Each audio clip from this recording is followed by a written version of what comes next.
Amada iglesia, qué bendición adorar al Señor juntos. Qué bendición volver a predicar. Quiero empezar el día de hoy contándoles una historia. Es una historia que nos conecta con un hombre que servía al Señor. Su nombre es Maximiliano Kolbe. ¿Alguien ha escuchado la historia de Maximiliano Kolbe? ¿No? Ok. Estamos hablando de julio del año 1941 y estamos ubicándonos en la parte más alta de Polonia. De hecho, allí había una ubicación en donde este hombre, Maximiliano, estaba encarcelado.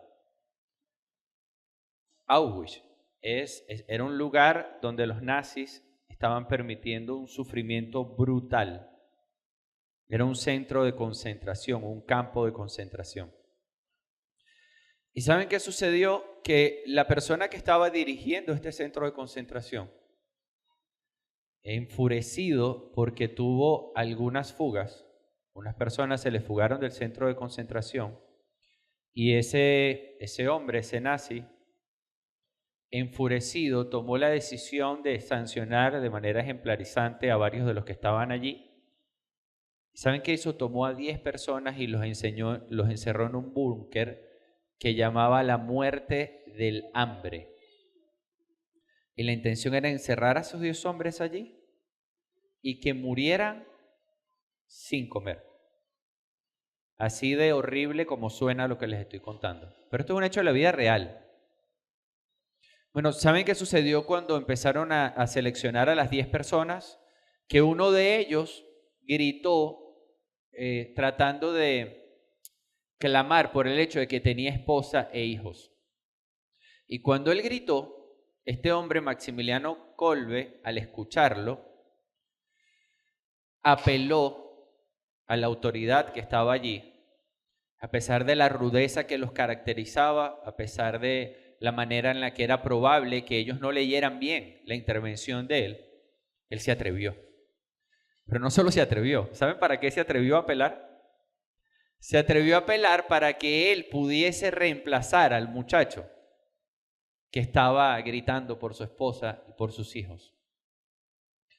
No sabemos a ciencia cierta qué pasó en la autoridad de turno, pero él aceptó ese reemplazo.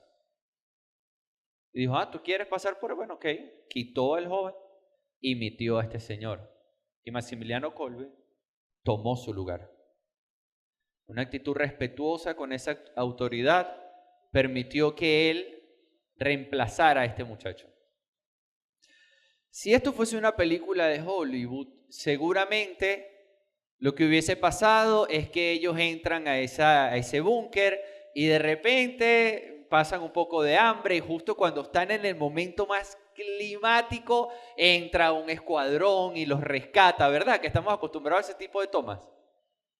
Y matan un poco gente y entonces los malos terminan tirados en el piso y termina una toma así de fondo con Maximiliano saliendo con las personas y uno admirando a Maximiliano y teniendo esa sensación de wow, sales del cine o terminas de ver la película con esa sensación de oye, tremenda película. Pero ¿creen ustedes que esto fue lo que pasó? No, la vida real no es como las películas de Hollywood. Lo que sucedió fue que él entró allí y todas las autoridades que contemplaban esto empezaron a ser influenciadas por la actitud que él tenía. Porque en vez de quejarse, de lamentar, lo que él hacía era cantar salmos e himnos, dar gracias a Dios, orar. Y día tras día, mientras el hambre avanzaba y las 10 personas iban descomponiéndose, su actitud de exaltación a Dios se sostenía. Lo cierto es que todos murieron. Entre los últimos que murieron estaba Maximiliano. Y dice que las autoridades intervinieron. No permitieron que él llegara al final de sus días, sino que le inyectaron. De hecho, específicamente lo que le inyectaron fue un ácido, y ese ácido hizo que muriera. De esta historia nosotros podemos aprender muchísimo, muchísimo. Y no solo podemos aprender mucho, sino que el mismo apóstol Pablo le enseña a Tito un tema que guarda una relación innegable con esto. ¿Y saben por qué? Porque la verdad que movió el corazón de Maximiliano, la verdad que lo sostuvo exaltando a Dios a pesar del hambre que iba gradualmente matándolo por muchos, muchos días, es una verdad que tú y yo no podemos olvidar. Es una verdad inolvidable. Y ese es el título de nuestro sermón hoy. Una verdad inolvidable. Una verdad que nos transforma y que debe alejarnos de olvidar lo que Dios ha hecho por nosotros a pesar de cómo éramos nosotros.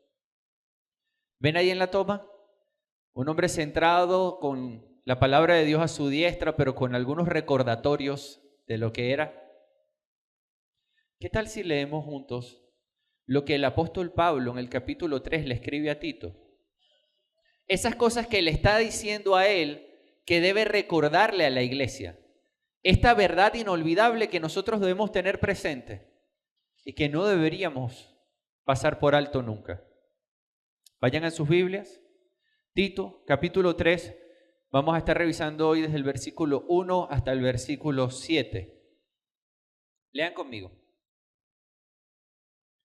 El apóstol Pablo, inspirado por el Espíritu Santo, le escribe esto a Tito. Y noten que este texto va a estar separado en 3 partes. Yo quiero que ustedes ya en la lectura previsualicen las 3 partes, las 3 piezas que tiene este texto. Lean conmigo. Vean la primera, específicamente en el versículo 1 y 2. Vean, recuérdales. Leemos la palabra del Señor concentrado en que estamos leyendo la voz de Dios escrita. Recuérdales que estén sujetos a los gobernantes, a las autoridades, que sean obedientes, que estén preparados para toda buena obra, que no injurien a nadie, que no sean contenciosos, sino amables, mostrando toda consideración para con todos los hombres. ¿Vieron allí esa primera parte? Ok. Vean cómo continúa en el verso 3. Dice: porque nosotros también en otro tiempo éramos necios, desobedientes, extraviados, esclavos de deleites y placeres diversos, viviendo en malicia y envidia, aborrecibles y odiándonos unos a otros. La primera parte hablaba de lo que Dios quiere que nosotros hagamos, ¿verdad? ¿Vieron cómo la segunda nos dice quiénes éramos nosotros? Ahora vamos a esta tercera parte en el versículo 4. Dice, pero cuando se manifestó la bondad de Dios nuestro Salvador y su amor hacia la humanidad, Él nos salvó.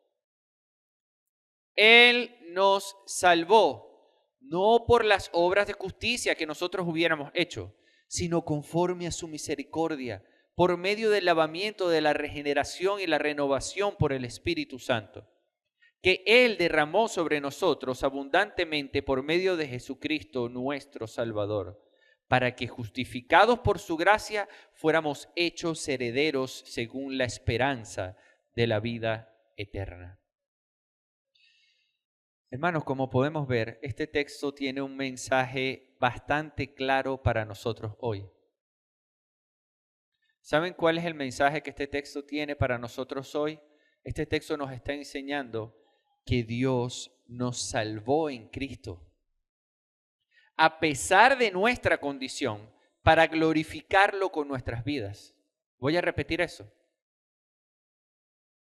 Dios nos salvó en Cristo. Dios nos salvó en Cristo a ti y a mí. Dios nos salvó en Cristo a pesar de nuestra condición, para glorificarlo con nuestras vidas. Ahora, la manera en la que vamos a recorrer este mensaje, que está visible en el texto, va a ser distinto. ¿Saben por qué? Porque vamos a hacer una estructura en 3 preguntas. Y tú y yo vamos a sentarnos a escuchar y a razonar pensando en las respuestas a estas 3 preguntas. Vamos a ver cómo el texto bíblico responde estas 3 preguntas. ¿Qué vamos a encontrar en el versículo 1 y 2? La primera pregunta, que es ¿cómo tenemos que actuar para glorificar a Dios? Pastor, usted nos está diciendo que Dios nos salvó a pesar de nuestra condición para glorificar a Dios. Bueno, la primera pregunta entonces es ¿cómo tenemos que actuar para glorificar a Dios? La segunda pregunta que vamos a estar contestando específicamente en el verso 3 es ¿por qué debemos tener presente nuestra condición? ¿Por qué tú y yo tenemos que recordar eso? Porque eso también está incluido en el recuérdales. Y la tercera pregunta que vamos a responder el día de hoy es ¿qué necesitamos entender para permanecer en Cristo? ¿Qué necesitamos entender para permanecer en Cristo? Ahí lo ven en pantalla, 3 preguntas, una estructura que nos va a permitir recorrer los 7 versículos.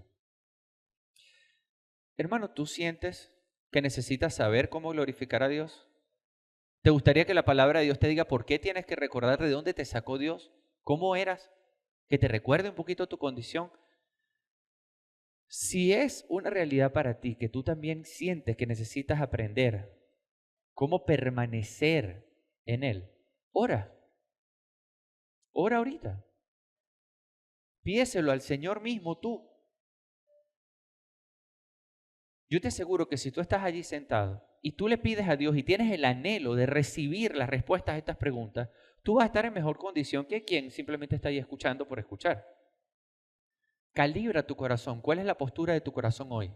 ¿Quieres en verdad saber la respuesta de estas cosas? Tómate un tiempo para orar. Por favor, considérame en tu oración para que el Señor me ayude. Cada uno de nosotros va a tomarse unos segundos para orar solo. Ora solo allí en tu mente. Ora solo allí con palabras tenues para que el Señor pueda ayudarnos. Señor, ayúdame. Incapaz, sin competencias, incompleto. En ti, solo en ti, soy útil. En ti, solo en ti, soy completo. Por favor, ayuda a mis hermanos y ayúdame a mí para que tu Espíritu nos dirija y podamos entender tu verdad hoy. Podamos proclamar y exponer tu verdad hoy. Te lo suplicamos. Glorifícate, por favor, en Cristo hoy. Amén. Amén. Ok, ¿están preparados para responder las 3 preguntas? ¿Sí? Los que están tomando nota ya anotaron las 3 preguntas en su libretica. Vamos con la primera pregunta. ¿Cuál era la primera pregunta? Ok, ¿cómo tenemos que actuar para glorificar a Dios? Vamos a leer de nuevo lo que decía el texto, lo que dice el texto. Versículos 1 y 2. Recuérdales que estén sujetos a los gobernantes, a las autoridades, que sean obedientes, que estén preparados para toda buena obra, que no injurien a nadie, que no sean contenciosos, sino amables, mostrando toda consideración para con todos los hombres. ¿Ven la primera palabra que destaca allí? Recuérdalos. ¿Le están viendo que está en vino tinto allí en la pantalla? Recuérdales, les está diciendo el apóstol. Él les está diciendo, ellos necesitan tener presente esto. Recuérdales, es la primera orden que identificamos en nuestro texto y determina un enfoque que debemos hacer con nuestro contenido. Es decir, lo que el apóstol le está diciendo es, recuérdales todo lo que te voy a decir. Todo lo que nosotros vamos a escuchar ahorita en este pasaje es algo que el apóstol le está recomendando a Tito que le recuerde a la iglesia. O sea, es algo que nosotros deberíamos tener siempre presente. Nuestra realidad es que tendemos a olvidarlo con facilidad a veces. Pero, ¿qué es lo primero que dice cuando les recuerda? ¿Sabes qué tienes que recordarles, Tito? Recuérdales lo siguiente y vean cómo empieza a describir por lo menos 7 cualidades, 7 áreas claras de carácter. De inmediato el apóstol comienza con una serie de instrucciones específicas. Son instrucciones, son prácticamente órdenes de comportamiento y conducta. Véanlas todas ahí en pantalla. Dice, sujetos a los gobernantes, 1, ¿verdad? 2, sean obedientes. 3, dice, estén preparados. 4, no injurien a nadie. 5, no sean contenciosos. ¿Qué es una persona contenciosa? Una persona peleona. Una persona que le gusta polemizar. Las personas que todo es pero eso es relativo. No, pero ya va. No, hagas tú. Esas personas que son naturalmente problemáticas. No sean así, no sean problemáticos, no sean contenciosos, no sean peleones, no sean de esas personas que siempre tienen algo que contestar, que llevar la contraria y que a veces no lo hacen con palabras, sino lo hacen con actitud. ¿Has visto? Mírenme aquí, miren, dejen de ver la pantalla y mírenme aquí. ¿Han visto eso? Pero todo bien, no, bueno, si tú lo dices. Y tienen esa actitud de continuamente está diciendo no contenciosos, sino amables. De hecho, en todas, la única que le marca el contraste, así para que no quede, como para que no quede duda, dice sino amables. Filipenses capítulo 4, verso 5. En la versión NBI dice que su amabilidad sea evidente, que su amabilidad sea evidente, que se perciba, que se vea la gentileza, que se vea la cordialidad con la que expresas tus ideas cuando te comunicas. Sigue diciendo en el 7, mostrando toda consideración con todos. Y en algunos de los comentarios bíblicos de MacArthur, él afirma de este con todos no se refiere a toda la humanidad. Basado en los originales, la expresión aquí apunta a las personas a las que tú tienes alcance. Está hablando de tus familiares, de tus vecinos, de tus compañeros de trabajo, está hablando de las personas de tu congregación, está hablando de las personas que atienden en esos locales comerciales que tú frecuentas, está hablando de personas con las que tú y yo interactuamos. Pero ¿qué está mostrando aquí? Hermanos, el perfil que dibuja aquí, alguien sujeto a las autoridades, alguien obediente, alguien preparado para hacer lo correcto en todo tiempo, que no injuria ni dice chismes de nadie. ¿A quién conocemos que sea absolutamente así en todo? Bueno, hay uno solo. ¿Quién es? Está dibujando el perfil de Cristo. Pero ¿saben qué? Es de esto lo que el contexto literario nos ayuda a entender. Esto informa la comprensión de nuestro pasaje. Porque el capítulo 1, ¿qué hace? El capítulo 1 es el apóstol Pablo presentando cuál es el carácter de los hombres que deben servir y guiar a su iglesia. ¿Y saben qué hace el capítulo 2? Muestra el carácter y las dinámicas de cómo funciona una iglesia, hablando de cómo los hombres deben tener un perfil que enseñen a otros hombres tanto en su comportamiento como en sus trabajos, y de cómo las mujeres tienen la responsabilidad en el capítulo 2 de alcanzar un perfil, una madurez para enseñar a otras mujeres a gestionar bien sus hogares, sus relaciones familiares, a gestionar bien el ministerio que Dios les ha dado. Está hablando de carácter al principio en el capítulo 1, está hablando de carácter y la madurez que refleja a nuestro Señor en el capítulo 2 y empieza el capítulo 3 mostrándonos cómo debemos conducirnos en el mundo en el que vivimos. Hermanos, no podemos ignorar lo que está pasando en el mundo. Yo no sé si tú estés en cuenta de lo que está pasando, que es bastante crítico en otros lugares que no es Venezuela. Pero si tú caes en cuenta un poco de la gracia que Dios ha tenido con nosotros, tú dices, wow, estamos mucho mejor de lo que nosotros pensamos que estamos. Dios ha sido bueno. Aquí el apóstol está diciendo, recuérdales que vivan con una actitud sujeta a las autoridades, una actitud reverente, una actitud respetuosa. Casualmente esta idea aparece también en Romanos 13, después de 11 capítulos, donde el Señor nos muestra lo que Él ha hecho por nosotros en el libro de Romanos. En el capítulo 12 nos convoca a ser transformados. a que nosotros podamos conocer la voluntad de Dios cuando Él nos transforma completamente nuestra manera de pensar. Él nos renova por completo. Empieza a hablar de la iglesia y arranca el capítulo 13 del libro de Romanos diciéndonos: toda autoridad ha sido puesta por Dios. Y el que se rebela contra lo que Dios ha instituido, se rebela contra Dios y recibirá castigo, dicen algunos textos. Es un tema delicado. El apóstol Pedro lo repite también en su carta, capítulo 1 de Pedro, capítulo 2, verso 13, empieza haciendo la misma mención. ¿Alguna reflexión podríamos hacer antes con nuestro amado pastor Pacheco al respecto? ¿Cuál es el carácter y el perfil que tú y yo estamos reflejando? ¿Cuál es? Hermanos, ¿saben cuál es la respuesta a cómo tenemos que actuar para glorificar a Dios aquí? Vean lo que el texto nos está diciendo, que no olvidemos. No nos olvidemos que Dios sí ha dispuesto una manera en la que Él quiere ser glorificado. Sí ha dispuesto una manera en la que tú y yo vivamos que le agrade.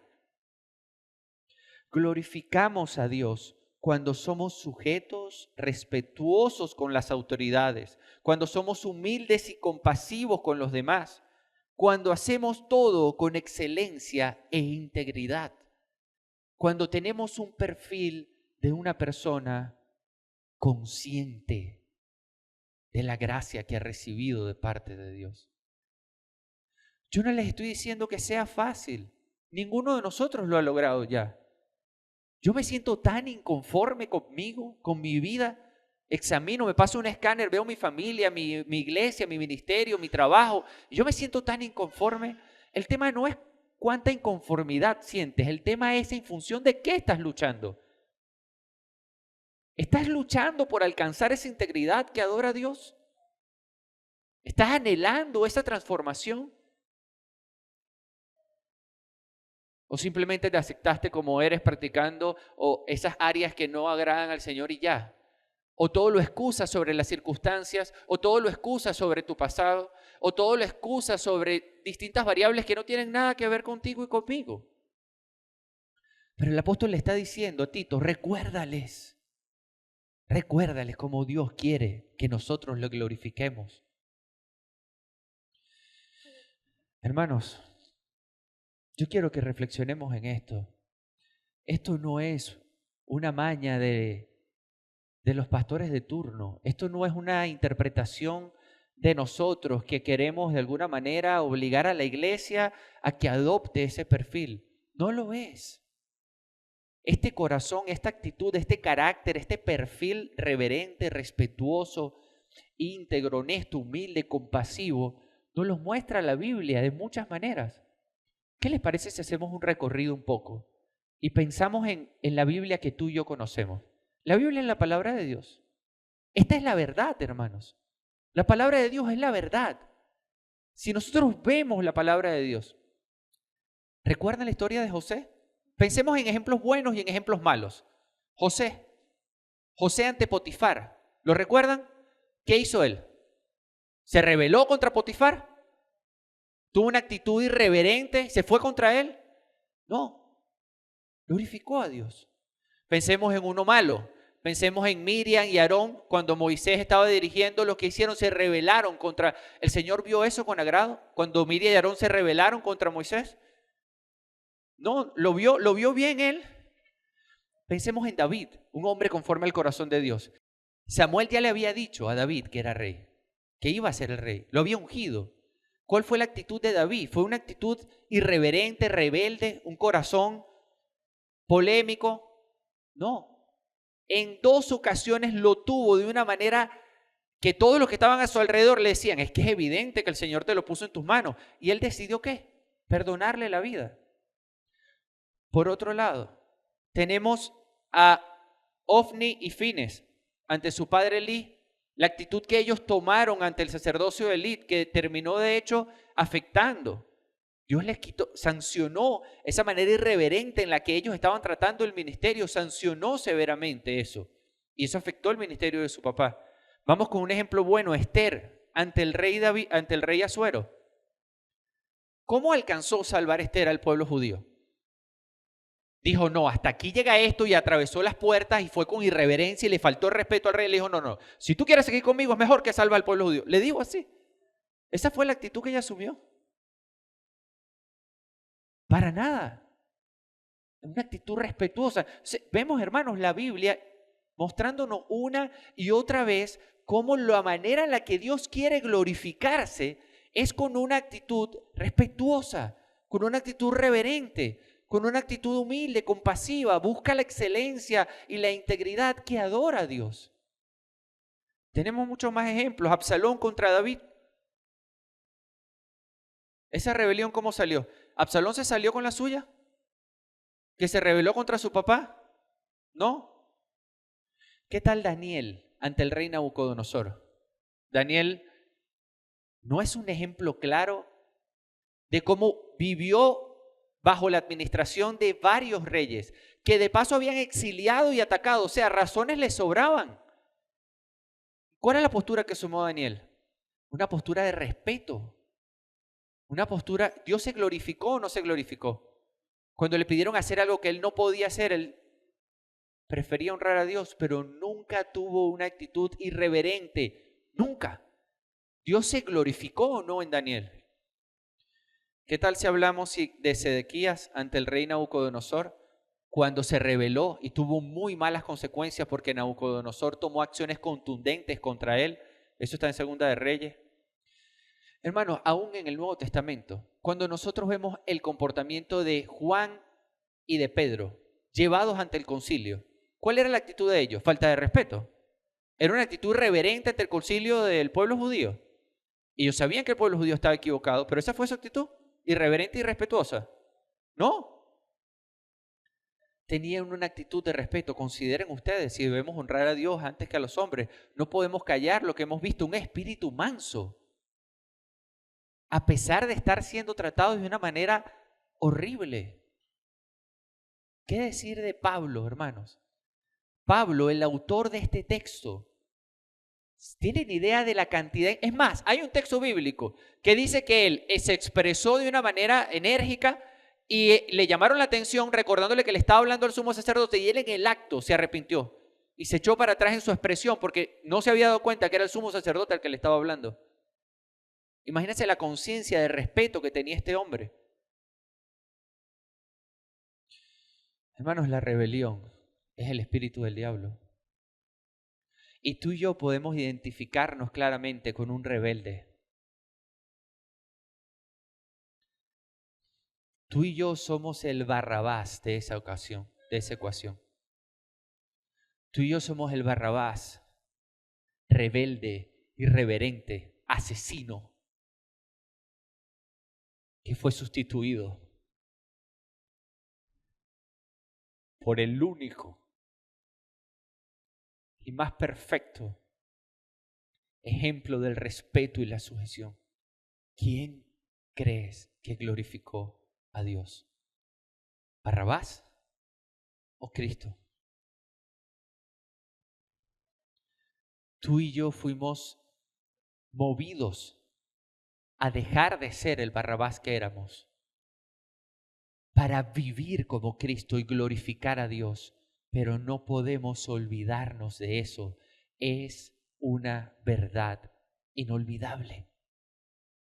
No podemos ni debemos dejar de ver quién nos llamó y a qué nos llamó.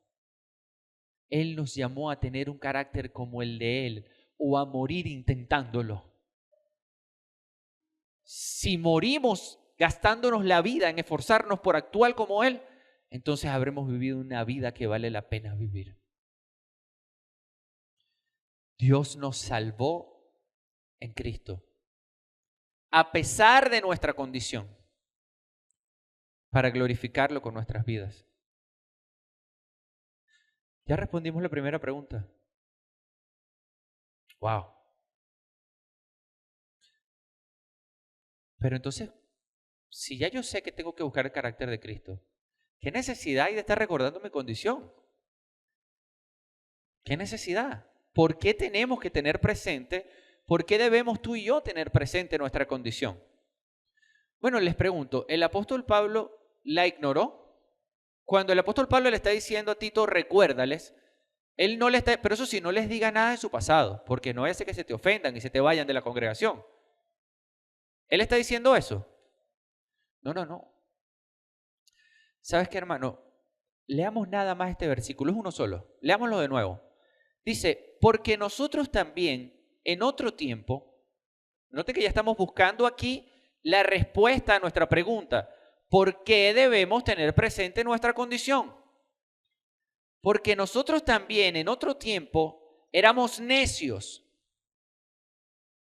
desobedientes, extraviados, esclavos de deleites y placeres diversos, viviendo en malicia y envidia, aborrecibles y odiándonos unos a otros. Así éramos. Y este texto no quiere decir que absolutamente todos cometimos todos estos pecados en el pasado. No, está describiendo un perfil. Ahora, sinceramente, ¿tú y yo estamos lejos de ese perfil? ¿De cómo éramos? No. Porque nosotros también es una expresión, hermanos, que nos señala y nos empuja a recordar de dónde nos sacó el Señor y nos confirma que nuestras actitudes remanentes de pecado no tienen nada que ver con Cristo. Es una manera clara de marcar, esto es precisamente lo que no le glorifica. Pero notaron que casualmente son alrededor de 7 grandes áreas también, como el principio, así como para tener un espejo de contraste claro. Éramos necios, 1, 2, éramos desobedientes, éramos extraviados, esclavos de deleites y de placeres diversos, 5, viviendo en malicia, había malicia en nosotros. No, no es, ¿cómo es que dicen? Manso, pero no menso, ¿ves? Esas expresiones muy dañinas y muy peligrosas de egocéntricas y soberbias, de bueno, sí, pero yo no me dejo, yo soy creyente, pero a mí no. Y hemos escuchado eso muchas veces. ¿Y qué está dibujando eso? ¿Qué está dibujando ese corazón?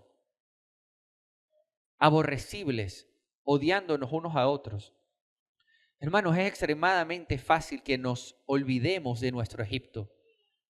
Pero ¿tienes idea de cuántas veces el Señor, a lo largo de todo el Antiguo Testamento, está frecuentemente diciéndole a Israel: no te olvides que yo soy tu Dios, el que te sacó de Egipto. No te olvides. Lamentablemente tú y yo nos olvidamos con mucha rapidez de dónde nos sacó Dios. Nos pasa, ¿verdad que sí? Pablo le está diciendo a Tito, recuérdale de dónde lo sacó Dios. Que lo tenga presente. Hermanos, yo me siento tan avergonzado de la clase de persona que era antes de Cristo. Y debo confesarles más. Debo confesarles más. Yo me siento muy avergonzado de la clase de creyente que fui en mis primeros años.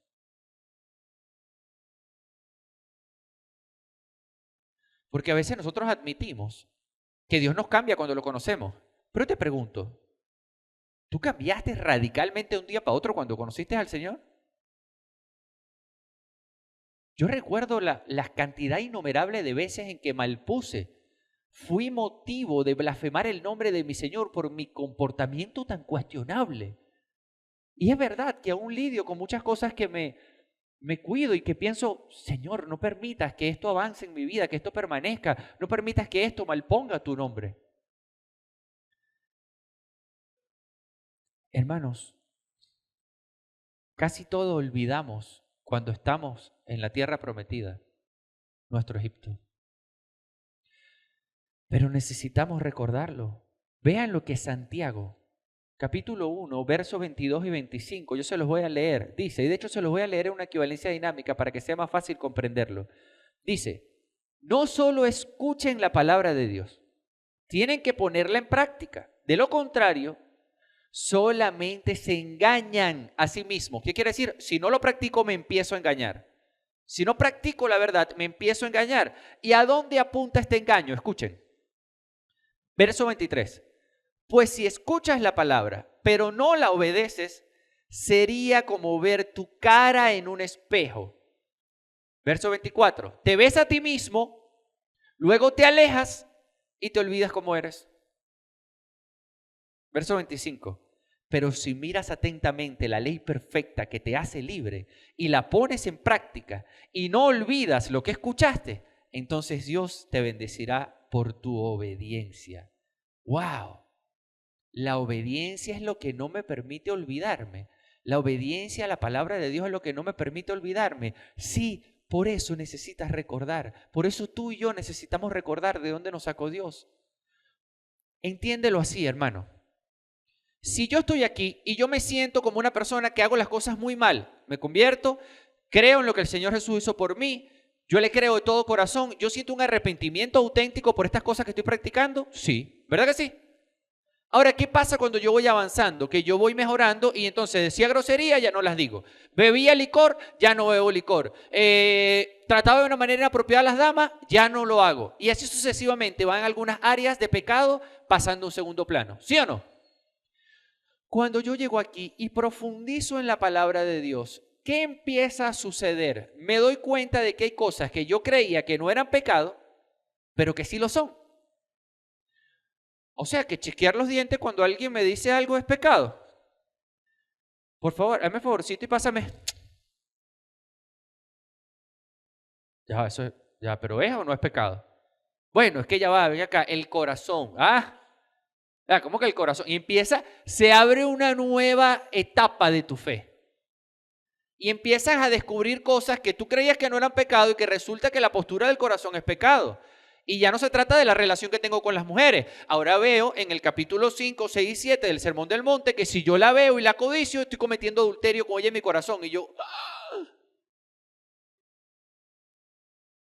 si yo sigo exponiéndome a la palabra de Dios y sigo intentando obedecerla, ¿qué se mantiene fresco en mí?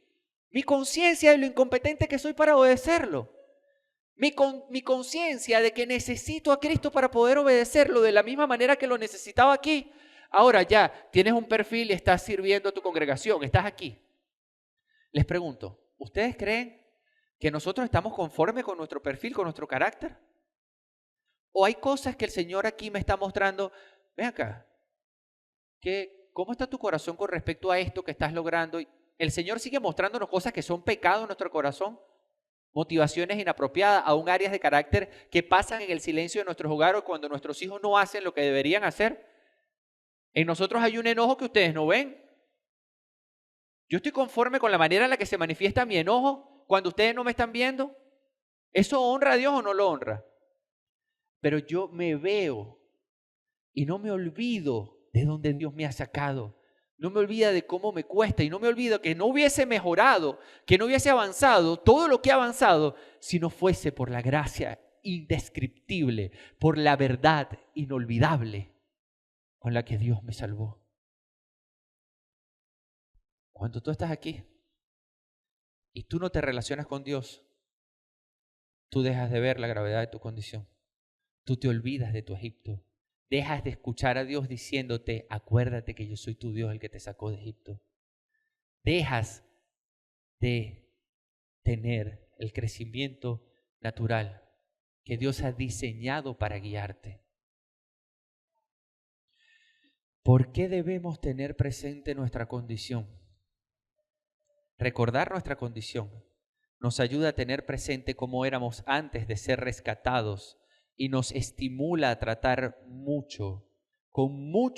pero con mucho más amor y comprensión a los demás. Cuando tú eres paralítico y Dios te levanta de la silla,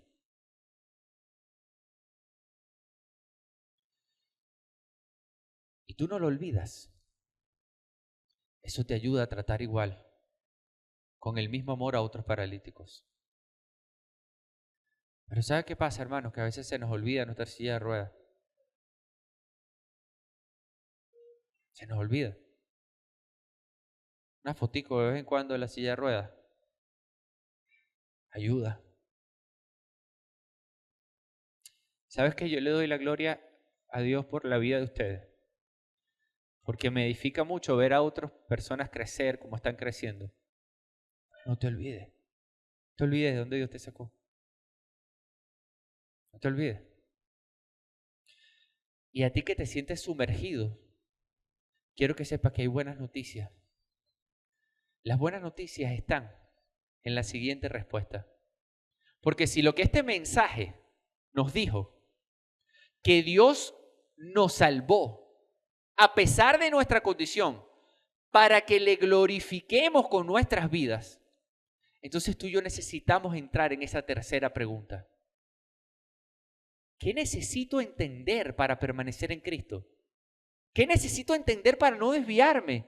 ¿Qué necesito entender para no ponerme tibio o frío a pesar de las pruebas y dificultades que voy a vivir? ¿Están listos? ¿Listos? ¿Ansiosos de quererlo ver? Vean la manera en la que empieza este texto. Dice, pero cuando se manifestó la bondad de Dios, nuestro Salvador, está diciendo que ¿quién es el Salvador? El Padre, ¿verdad? Y su amor hacia la humanidad, verso 5. Yo quiero que todos lean conmigo esas tres primeras palabras del versículo 5. Versículo 5. Léanlo conmigo. 1, 2 y 3. Él nos salvó. ¿Quién te salvó? Él te salvó. Esta expresión es el eje central de todo este texto. Esta expresión recoge la verdad inolvidable. Olvídate de lo que te dé la gana, pero no te olvides que Él te salvó. No tú, no tu amigo, no el dinero, no la herencia, no el médico, no el político, no ninguna otra cosa. Él y solo Él te salvó. ¿Cómo lo entiendo, pastor? ¿Cómo entiendo esta verdad? Él nos salvó no por las obras de justicia que nosotros hubiéramos hecho, sino conforme a su misericordia, por medio del lavamiento, de la regeneración y la renovación por el Espíritu Santo. No se preocupen que ya voy a explicar eso. Verso 6, que Él derramó sobre nosotros abundantemente por medio de Jesucristo nuestro Salvador, para que justificados por su gracia fuéramos hechos herederos según la esperanza de la vida eterna. Él nos salvó, hermanos. Y este texto, después de ver allí el énfasis que está sobre esa fase de Él nos salvó, señala otra expresión que yo quiero revisar con ustedes. Veanla en pantalla, dice, por medio del lavamiento de la regeneración y la renovación. Muchos de nosotros hemos escuchado esas palabras, pero no las entendemos. ¿Qué es regeneración? Hermano, quizás no nos da el espacio para hacer un estudio exhaustivo del término regeneración, pero esto describe la transformación excepcional e inexplicable que Dios hace en nuestro interior para darnos vida por su gracia. De esto habla Efesios capítulo 1, 2 y 3 de una manera más completa. De esto habla Gálatas 6, de esto habla Romanos 3. Hermanos, Él interviene para salvarnos, porque si Él no interviene, no hay manera de que un muerto le busque. Él te regenera. Pero no es solo la palabra regeneración la que está presente aquí. Él usa las dos. Usa regeneración y usa renovación. ¿Qué es renovar algo? ¿Es repararlo? ¿Qué es renovar algo? ¿Es ensamblarlo? Renovar, y es más fácil de entender para nosotros, es un término que describe el nuevo nacimiento, ese del que hablaba Francis cuando estábamos hablando en la reflexión, en la reunión de estudio teológico. Es el nuevo nacimiento que el Espíritu Santo lleva a cabo en los regenerados como inicio de la santificación progresiva, como inicio de esa transformación.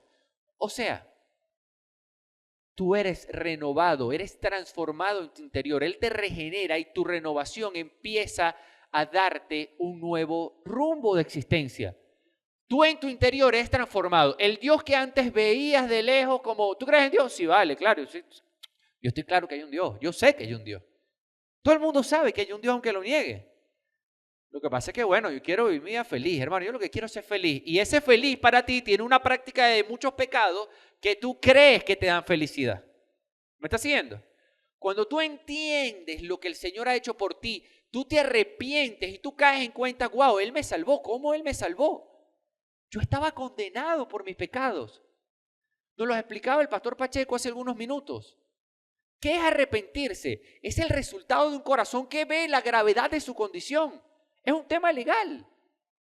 Si tú entiendes que tú vas preso eternamente por tus delitos y pecados, ¿yo? ¿Preso eternamente por mis delitos y pecados? Sí, yo sé que he cometido delitos, pero, oye, ¿verdad que sí? Si eso es lo justo, no hay manera. Eso es lo que me espera. Cuando tú entiendes lo grave que es tu condición y te presentan la buena noticia, bueno, pero te tengo buena noticia.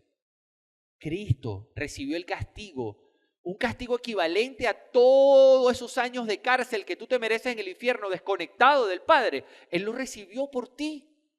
Un castigo equivalente a eso, Él lo recibió como si fueses tú el que estaba allí. Y es clave entender esto, porque esto es exactamente de lo que está hablando este texto. Él está hablando de, ya va, si es un asunto legal y yo cambio mi mentalidad, me arrepiento, metanoia es el término, yo paso de ver esto, yo soy transformado, regenerado, soy renovado. Y yo ahora veo a este Dios como mi única opción, el Dios salvador, en el Hijo que me salva, con el Espíritu que me revela. Y aunque no lo entienda del todo, hay algo que sí entiendo, yo estoy grave.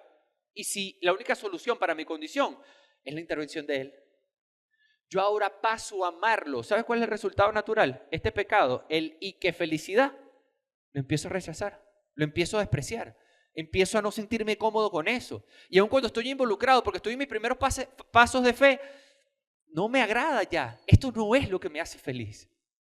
Esto no es lo que me llena. Yo ya no soy esto. Las cosas viejas pasaron. Ahora nueva criatura soy. Miren, hermanos, vean lo que sigue diciendo el texto. Dice, Él derramó sobre nosotros abundantemente por medio de Jesucristo nuestro Salvador.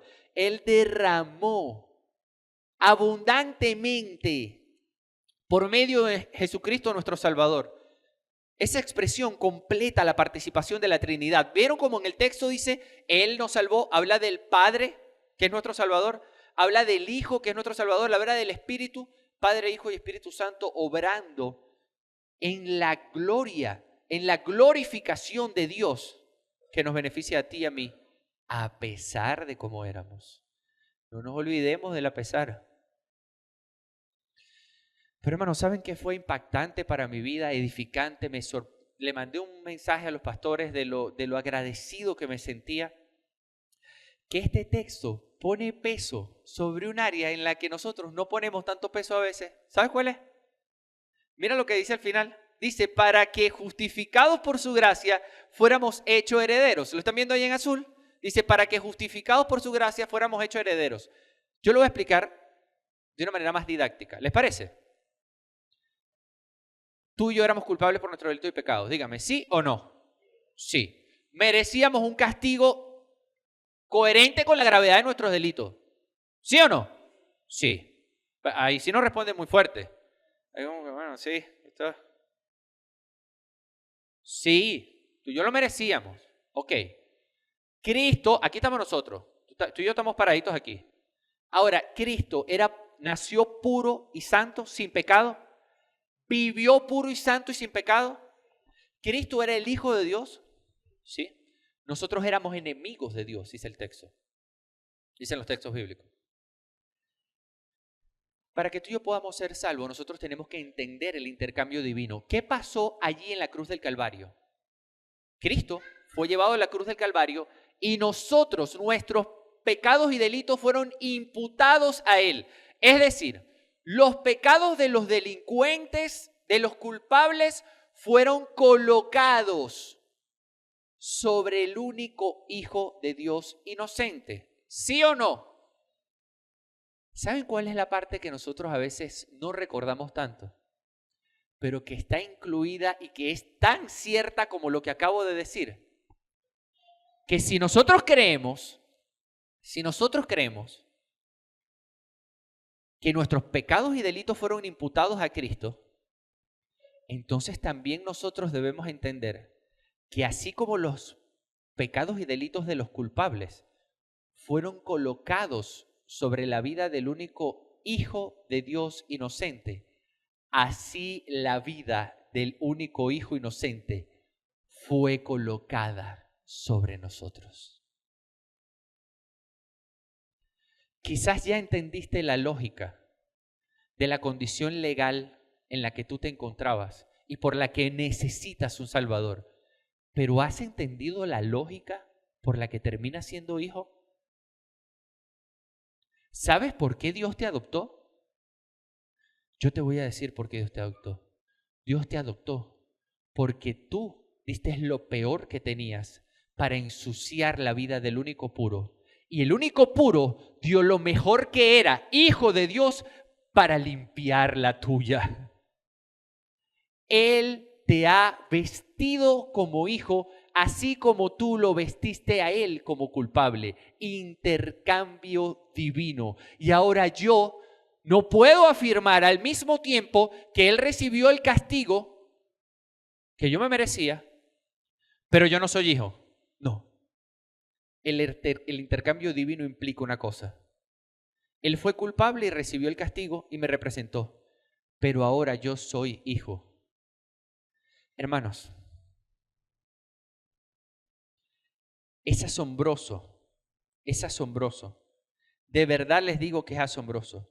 Si tú y yo internalizamos de todo corazón que ahora somos como Cristo en el cielo, dice Efesios que estamos juntamente sentados con Cristo en los lugares celestiales, ¿sí o no?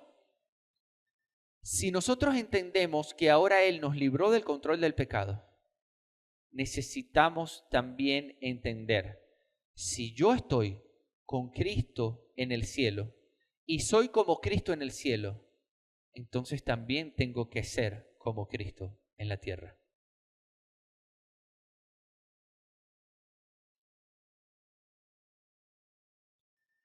Si yo no actúo como Cristo en la tierra, yo tengo que revisar si yo creo la primera parte de la película.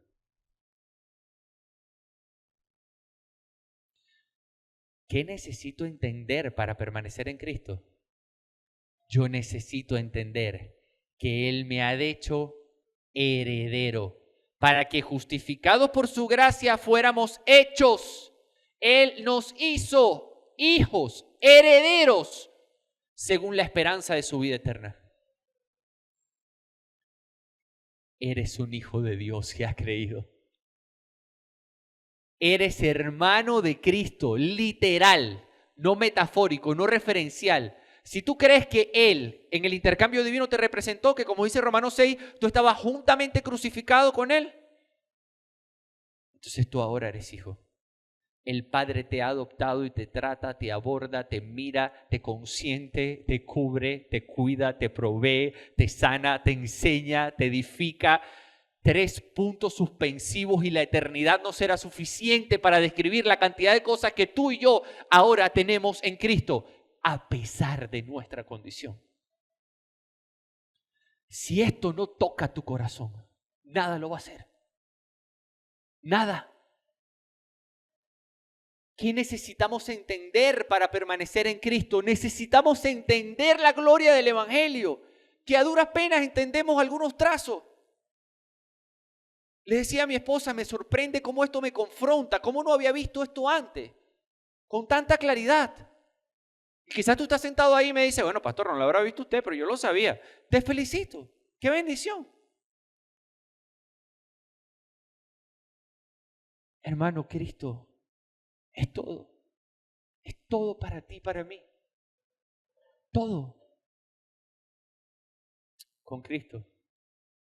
Todo. Sin Cristo. Nada. Nada, no quiero nada. Sin Él. Hermanos, Dios nos salvó en Cristo, a pesar de nuestra condición, para glorificarlo con nuestras vidas. ¿Qué necesitamos entender para permanecer en Cristo? Necesitamos entender que Él nos salvó, no olvidarlo. Que Él y no nosotros, que es Él y no nosotros, quien nos transforma para que vivamos vidas que le glorifiquen. Él tomó nuestras culpas para llevarla a la cruz y nos ha dado la identidad que nosotros tenemos hoy para ser herederos, para ser parte de su reino, para ser sus hijos representándolo en la tierra. ¿Eres una hija de Dios? ¿Eres un hijo de Dios? ¿Has creído? Quizá ahora te quede más claro que cualquiera no es hijo de Dios. Evidentemente.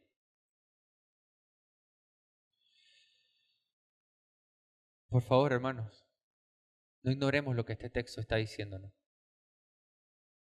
Recordemos la verdad inolvidable de lo que Dios ha hecho por nosotros en Cristo. Pónganse de pie, vamos a orar. Señor, te glorificamos. Te damos gracias, Señor. Te glorificamos, Señor, porque somos capaces de reconocer lo inhabilitados que estamos muchas veces para vivir vidas que te honren. Y cómo es evidente que lo poco bueno que hay en nosotros choca, Señor, contrasta, está continuamente luchando. Qué bueno descansar en saber que tú y solo tú, estás haciendo una obra. Como dice Filipenses 1:6, empezaste y terminarás hasta llevarnos a glorificarte siendo como tú. Señor, gracias porque podemos ver, tener presente de dónde nos sacaste. Wow. Si nosotros pudiésemos ver por un pequeño espacio lo que serían nuestras vidas sin ti. Gracias porque no ha sido así, porque ahora te tenemos y podemos acercarnos a ti. Gracias, Señor, porque hoy podemos profundizar, establecer, dar mayor peso en nuestro corazón al hecho de que así como nosotros fuimos sancionados por nuestros delitos y pecados en tu cuerpo, así también tú nos has dado tu identidad como hijo. Tú nos has dado tu lugar en la mesa. Tú nos has acercado al Padre y restaurado nuestra relación con Él. Gracias, Señor. Te exaltamos y te pedimos tu ayuda para que podamos vivir como te glorifica en Cristo. Amén.